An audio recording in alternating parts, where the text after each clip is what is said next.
Okay, so that dreaded check engine light is on, and your scanner is spitting out a P0455 code. I know it sounds serious, maybe even a little scary, but don't worry. We're going to break down exactly what that error means and walk through the most common fixes. And believe me, we're going to start with the easiest one first. Now, if you happen to be a Ford owner, you might have seen this exact message pop up on your dashboard. If that's you, then you are absolutely in the right place.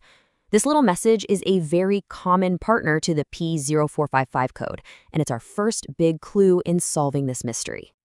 So, what does all that technical jargon actually mean? Well, P0455 points to a gross leak in your car's evaporative emission control system, or EVAP system for short. Gross leak is just the car's computer yelling that it's found a pretty big opening somewhere in the system that's supposed to be sealed tight to contain fuel vapors. We're talking about a hole that's 0.04 inches or bigger. And besides that light glaring at you from the dash, I bet you've noticed a few other things. A really strong, can't-miss-it smell of gas is a classic sign. You might also find your car is kind of stubborn to start right after you fill up at the pump. And yeah, with this code active, you can forget about passing an emissions test. It's an automatic fail. All right, so before we go hunting for the leak, let's get a quick idea of the system we're even dealing with. The easiest way to think about the EVAP system is like a really smart recycling system. It's your car's personal fume catcher. Its whole job is to make sure gasoline vapors from your fuel tank don't just escape into the air. So how does this whole thing work? Well, it's pretty clever. Vapors naturally build up in your gas tank. They travel through some hoses to a thing called a charcoal canister, which is basically a storage tank for fumes. Then, when your engine's running, a little door, that's the purge valve, opens up, and the engine's vacuum just sucks those fumes right in to be burned off with the rest of the fuel. It's a closed loop, and our job is to figure out where that loop has been broken. Okay, time to play detective, and I've got some great news. We're starting with our number one suspect, which also happens to be the absolute cheapest and easiest thing to fix. In fact, most of the time, this is the only thing you'll need to do. So what is it? What's the number one most common culprit? It is, by a huge margin, a problem with your gas cap or the fuel inlet. Seriously, it's often that simple. Let's take a look here. On the left, you see a healthy, happy seal.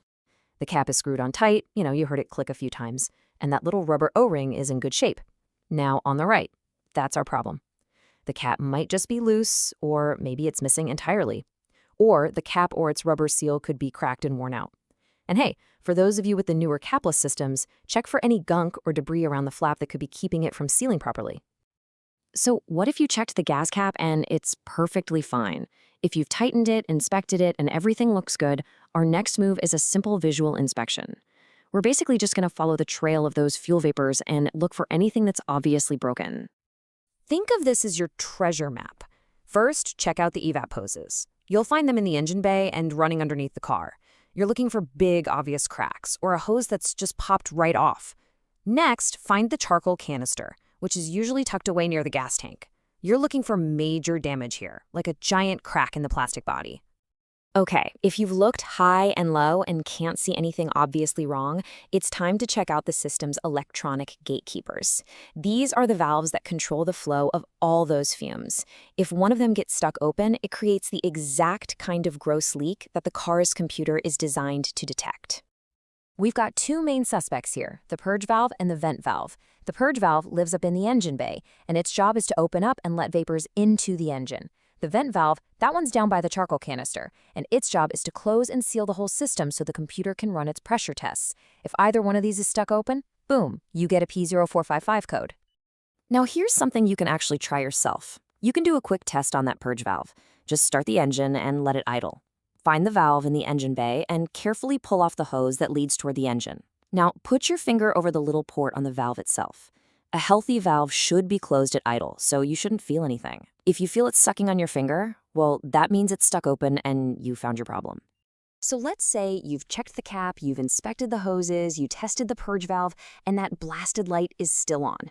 Okay, now we're getting to the point where the leak is playing hide and seek, and we might need to call in some backup to find it. And that really is the million-dollar question, right? If you can't see a crack or a disconnected hose, how on earth do you find a vapor leak that's literally invisible? Well, mechanics have a pretty cool and surprisingly simple trick up their sleeve. The answer is smoke. That's it. A mechanic will hook up a special machine that gently pumps a totally harmless, visible smoke into the EVAP system. Then they just watch.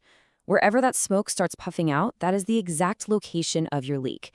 It is, without a doubt, the best way to find those sneaky, tiny cracks that a visual inspection would never, ever catch. So just to wrap up the more advanced stuff, a professional smoke test is the gold standard for finding those hidden leaks. It's also good to know that, in some really rare cases, the problem isn't a leak at all, but a bad fuel tank pressure sensor that's just feeding the computer bad info. And that other valve, the vent valve, can usually be tested by a mechanic with a good scan tool that can command it to open and close. And all of this brings us right back to our final thought. Before you go down the rabbit hole of smoke tests and replacing sensors, please always start with the simplest, cheapest solution first. Because more often than not, the answer to that big, scary, gross leak error code is right there in your hand. Check that gas cap. It's the easiest step, and it just might save you a whole lot of time and money.